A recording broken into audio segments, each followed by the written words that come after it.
अथ श्रीलक्ष्मी अष्टोत्तरशतनामावलिः। ॐ प्रकृत्यै नमः। ॐ विकृत्यै नमः।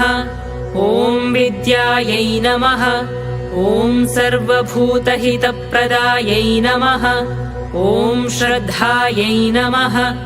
ॐ विभूत्यै नमः। ॐ सुरभ्यै नमः। ॐ परमात्मिकायै नमः। ॐ वाचे नमः। ॐ पद्मालयायै नमः। ॐ पद्मायै नमः। ॐ शुचये नमः। ॐ स्वाहायै नमः। ॐ स्वधायै नमः। ॐ सुधायै नमः। ॐ धन्यायै नमः।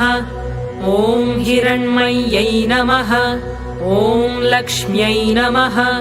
ॐ नित्यपुष्टायै नमः। ॐ विभावर्यै नमः। ॐ आदित्यै नमः। ॐ दित्यै नमः। ॐ दीप्तायै नमः। ॐ वसुधायै नमः। ॐ वसुधारिण्यै नमः। ॐ कमलायै नमः। ॐ कान्तायै नमः।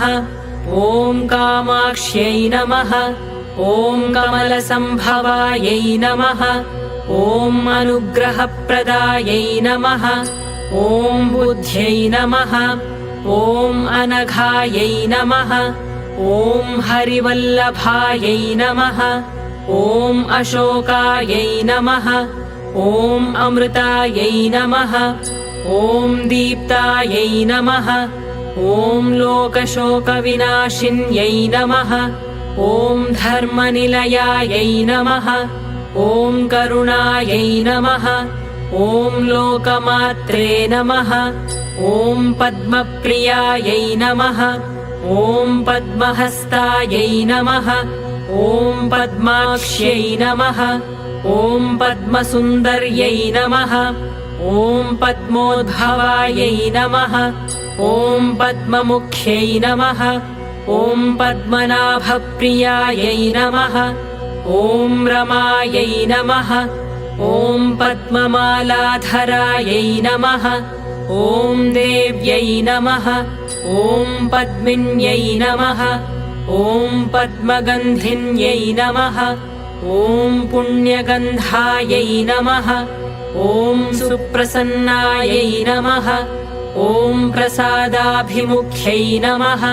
ॐ प्रभायै नमः। ॐ चन्द्रवदनायै नमः। ॐ चन्द्रायै नमः। ॐ चन्द्रसहोदर्यै नमः। ॐ चतुर्भुजायै नमः। ॐ चन्द्ररूपायै नमः। ॐ इन्दिरायै नमः। ॐ इन्दुशीतलायै नमः। ॐ